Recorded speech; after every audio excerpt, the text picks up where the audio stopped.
Mesdames, Messieurs, très chers téléspectateurs de la grande émission Temple du Savoir, comme d'habitude, nous avons commencé notre nouvel mois de septembre. C'est pour la première que nous puissions encore le recevoir après le mariage. Nous allons discuter de cela, nous allons parler à long et à large. Notre espace est bilingue. 35 minutes, notre invité principal est là, l'évêque Pierre Kasambakana. Vous allez nous suivre déjà ce soir en ligne, Londres, Paris, Portugal, Suisse, Hollande, Bruxelles. Partout, vous pouvez appeler ou envoyer des textos parce que c'est votre émission Temple du Savoir. Évêque Pierre Kasambakana, shalom. Shalom. Le plaisir est partagé pour que nous puissions encore vous recevoir dans cette belle émission Temple du Savoir, une émission d'analyse spirituelle. Comment se porte la santé et puis la santé de l'Église? Bon, nous nous portons tous bien, sauf que je suis un peu enrhumé. L'Église du Seigneur, dans son ensemble, elle se porte bien, sauf quelques cas aussi de soubresauts qui se sont manifestés à Brazzaville. Voilà pourquoi on y avait été aussi dans le Zimbabwe et tout a été réglé aujourd'hui encore à la conférence. Nous réglerons des petits cas qui restent à régler, même en Côte d'Ivoire aussi. Voilà. Beaucoup de voyages. Après Brazzaville, c'était le Zimbabwe. C'était pour quel objectif? À Brazzaville, c'était pour tenir la conférence afin de tenter de rassembler les frères, de les écouter aussi parce qu'il y avait des plaintes sur le pasteur numéro 1. Au Zimbabwe, c'est le pasteur numéro 1 aussi qui a chuté en abandonnant la foi. Et il est tombé dans l'apostasie parce qu'il a rejeté le Seigneur, Yeshua HaMashiach. Il enseigne maintenant que ce n'est pas lui, mais celui qui doit venir n'est pas encore venu, parce que lorsqu'il viendra, il va arrêter les guerres. Alors que le Seigneur, quand il est venu, il a annoncé qu'il y aura des guerres et des bruits de guerre. Mais tout cela ne sera que le commencement de douleur. Donc il a chuté, et beaucoup de femmes qu'il avait l'ont abandonné. Il avait 40 femmes. Et une seule personne? Une seule personne.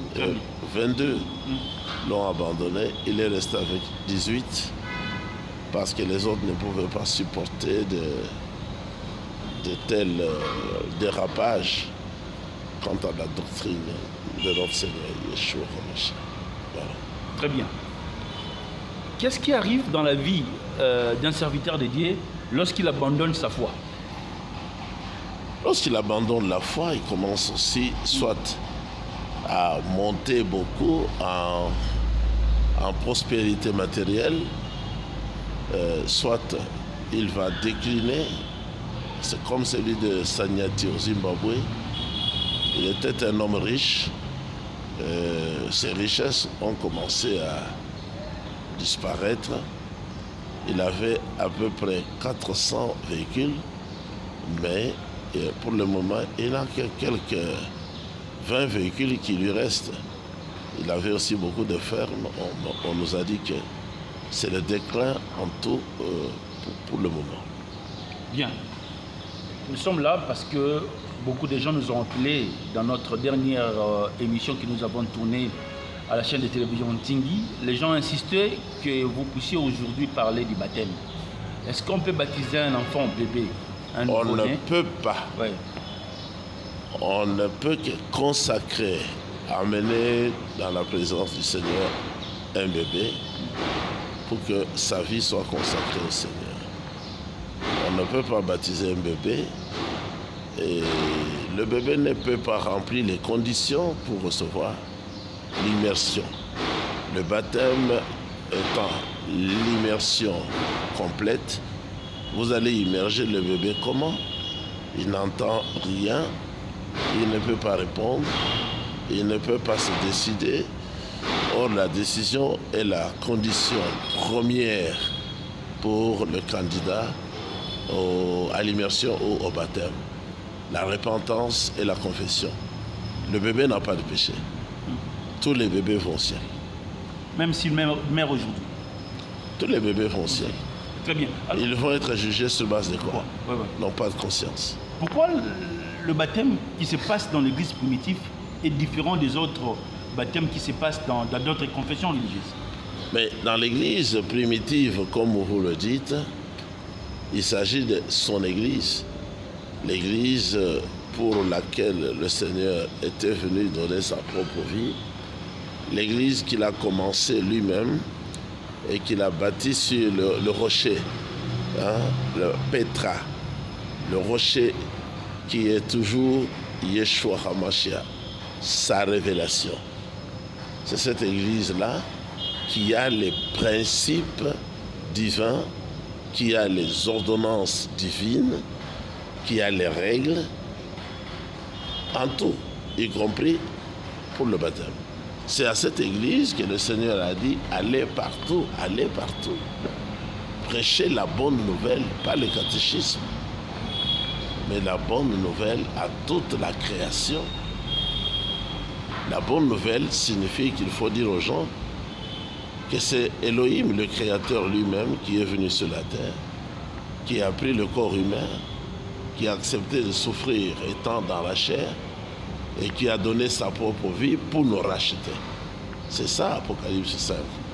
Et non ce que Baruch raconte, que c'est le 7e sceau qui a ouvert tous les sceaux. Ça, c'est une folie, ce sont des bêtises sataniques. C'est ça la bonne nouvelle. Mais oui, son ami a dit qu'il est devenu fou. Vibid a dit qu'il est devenu fou. Il faut que sa femme et les membres de famille le prennent et l'amènent au CNPP pour être traité parce qu'il a exagéré. Donc, nous baptisons différemment de tous les autres parce que nous avons l'ordonnance sur le baptême. Lorsque nous fréquentons les amis, nos frères de l'église des réveils, et ils ont l'habitude de baptiser avec de l'eau qui coule, pourquoi l'église primitive n'emboîte pas ses pas? Mais l'église primitive est la première ecclésia, l'institution divine qui a les principes et la révélation. Elle ne peut pas suivre les groupes de prière qui sont venus à l'existence aujourd'hui. Ce sont les groupes de prière qui trichent. Jésus a été baptisé avec de l'eau choses dans la Bible qui coule. Mais le baptême, le mot baptême ne signifie pas aller le faire dans une eau qui coule. Mais le baptistère tel que nous l'avons là, c'est une eau qui coule. Cette eau-là dans le baptistère, ça coule. Parce que nous recevons cette eau en ouvrant le robinet. Donc ça coule, ça remplit le baptistère. Et après le baptême, on ouvre le baptistère, ça coule. Très bien. Donc, mais ce n'est pas vrai. Très bien. Le mot baptiso signifie être plongé, être enterré. Plongeons, le plongeons. Il faut plonger complètement le candidat dans l'eau. C'est ça le baptême, c'est fini. Très bien. On peut faire un trou, on remplit ce trou d'eau. Oui. D'ailleurs, ça s'appelle ailleurs la tombe d'eau. Donc celui qui est mort, on ne va pas le jeter à la rivière. Nous ne sommes pas des mercenaires, nous ne sommes pas des dictateurs. Celui qui meurt, on l'amène au cimetière, on fait la tombe, on l'enterre, puis on couvre. Le baptême, c'est ça. Le baptême est un symbole de l'enterrement, c'est l'ensevelissement. Cela n'a rien à voir avec l'eau qui coule. C'est une fausse doctrine. Que les autres nous enseignent. Qu'on enseigne parmi eux dans les groupes de prière. C'est une fausse doctrine. Pourquoi? Oui. Parce qu'ils font croire aux gens que celui qui reçoit le baptême, dans l'eau qui coule, ses péchés descendent quand l'eau coule. Mais c'est un mensonge satanique. Nous avons été pardonnés à la croix. Quand le Seigneur a dit tout est accompli, c'est alors que nous étions pardonnés. Il n'était pas question des péchés qui coulent, non. Yeshua avait pris tous nos péchés. Que les gens entendent bien cette bonne nouvelle, cette proclamation-là de la parole du Seigneur. C'est-à-dire que en allant à la croix, il était déjà devenu péché. Amen. C'est pour ça qu'il avait dit qu'il voulait boire la coupe de la mort. Parce qu'il a accepté de prendre les péchés de l'humanité entière. Il est allé condamner ça à la croix. Pas dans l'eau. Combien de fois un homme peut être... Il est allé condamner ça à la croix. La Bible le dit dans Philippiens. Pas dans l'eau.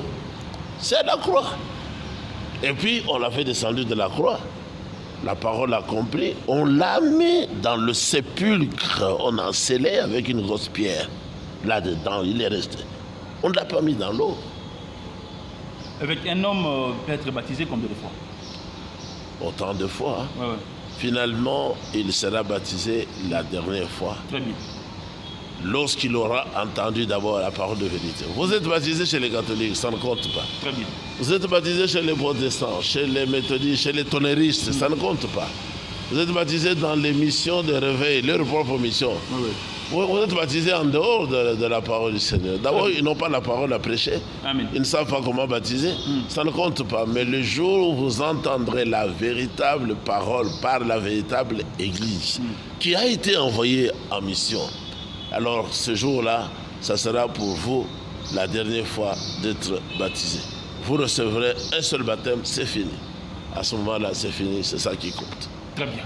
Mesdames, Messieurs, nous sommes en direct. C'est votre émission Temple du Savoir. Face à face, nous avons le privilège de recevoir l'évêque Pierre Kaska-Sambakana. La guerre entre l'Ukraine et la Russie est en train de continuer. Est-ce, selon les Écritures, sur le plan biblique et spirituel, quel jour cette guerre va prendre fin, selon la prophétie de William Marion Branham, qui est le prophète du temps de la fin? Selon la prophétie du Seigneur Yeshua, sortie de la bouche du prophète Branham, le jour où la guerre prendra fin n'est pas connu. Mais la guerre, elle est là. Elle s'impose, elle est là. Elle va continuer, mais la fin interviendra, non parmi les nations, mais en Israël. La fin de cette guerre-là, pas le jour, la fin interviendra sur le sol juif, en Israël, dans la vallée d'Israël appelée Megiddo. Vallée Megiddo, c'est l'endroit où le roi Shlomo habitait et avait mis en réserve les chars qu'il faisait venir de l'Égypte. Je suis déjà arrivé à cet endroit, j'ai prêché à cet endroit pour dire que c'est ici qu'il y aura la bataille finale, dans Armageddon. Donc, il y aura Armageddon avant le millénium pour préparer le terrain pour que Yeshua, le Seigneur, commence sa seigneurie. Il y aura aussi Gog et Magog.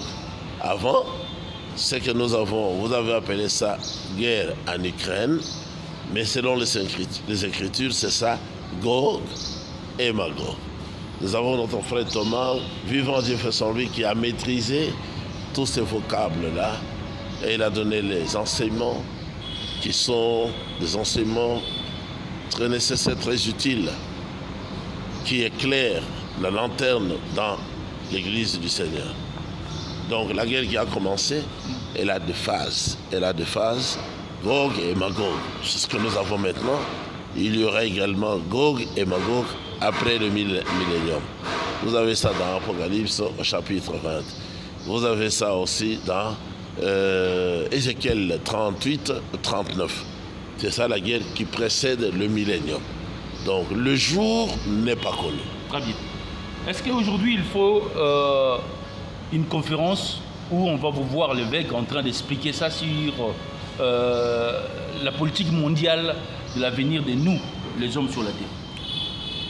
La politique mondiale, c'est déjà expliqué par William Branham à travers les prophéties, les 7 visions que le Seigneur lui a données un dimanche matin, selon lesquelles les prophéties, avant le retour du Seigneur, tout devait s'accomplir. Très bien. Donc quand il a parlé du nazisme, du fascisme, et du communisme. C'est ça la politique mondiale.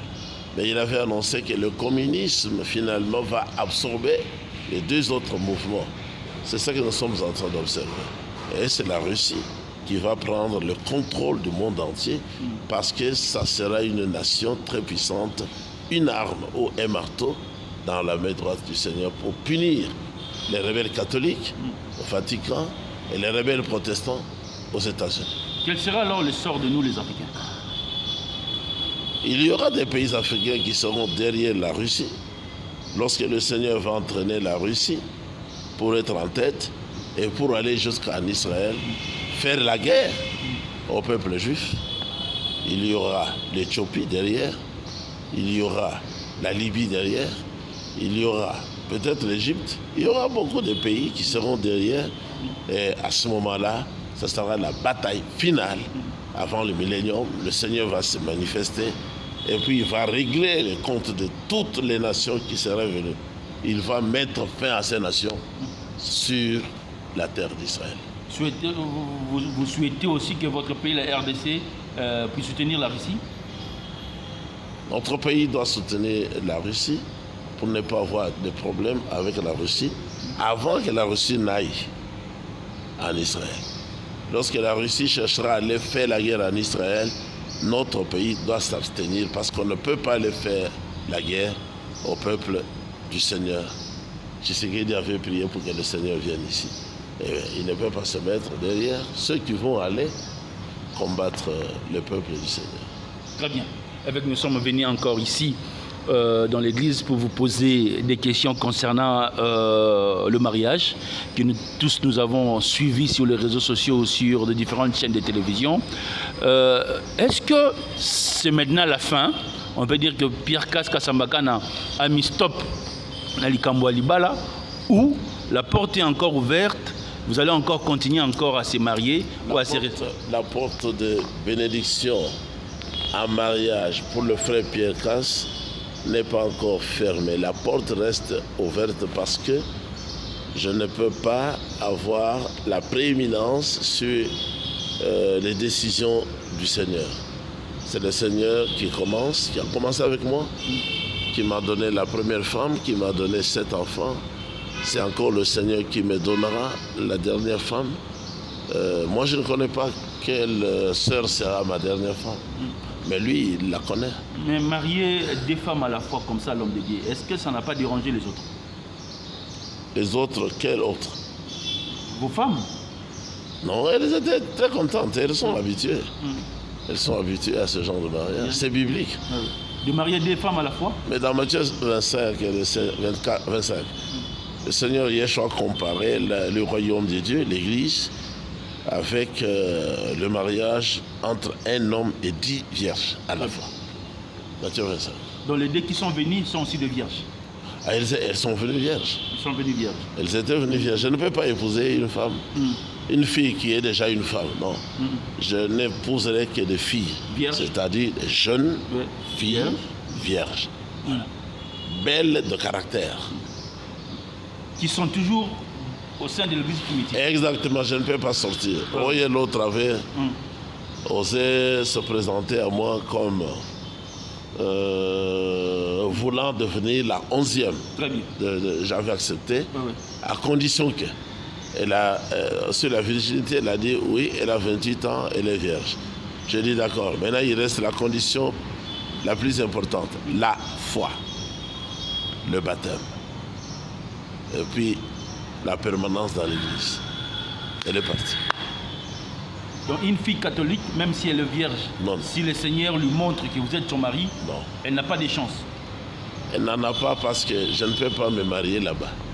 Si elle est d'accord de quitter là-bas et de venir ici, là elle a toute la grâce de ma part d'être épousée par moi. Très bien. Donc la porte est grandement ouverte. C'est la 12e femme qui vient d'être ajoutée, la 13e. 11e et 12e. 11e et 12e. Donc la porte est grandement ouverte. On peut encore ajouter une 13e. Le dimanche seulement, lorsque j'ai pris les polygames, parce que le monde voulait voir si dans notre assemblée, il y en avait aussi qui épousaient plusieurs femmes. Parce que beaucoup pensaient qu'il n'y avait que moi. Très bien. Alors j'ai pris les polygames de l'église primitive. De l'église primitive. Ouais. Et leurs épouses, nous sommes allés derrière là pour prendre un verre de vin à cause de la joie. Mais les jeunes femmes qui sont de l'autre côté, ou les jeunes filles, elles ont dit, vous voyez comment il vit une vie normale. Non, nous irons nous insérer dans ce mariage-là, nous-mêmes. Très bien. Nous n'attendrons pas qu'on vienne nous convaincre. Donc la meilleure vie, c'est la polygamie. Voilà, elles ont dit. Très bien. Donc les hommes de Dieu qui sont en train de nous mentir aujourd'hui, qui sont infidèles, ce sont des gens qui marchent dans le péché. Oui, c'est ça. Ouais. L'hypocrisie est péché. Très bien. Le mensonge est péché.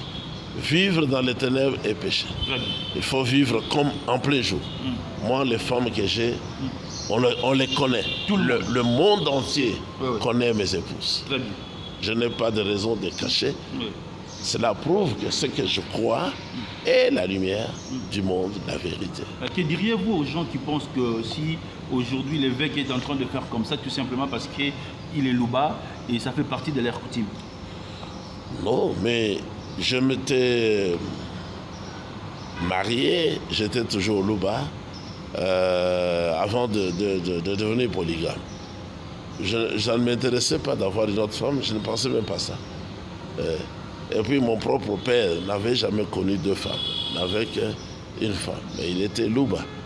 Vous voyez?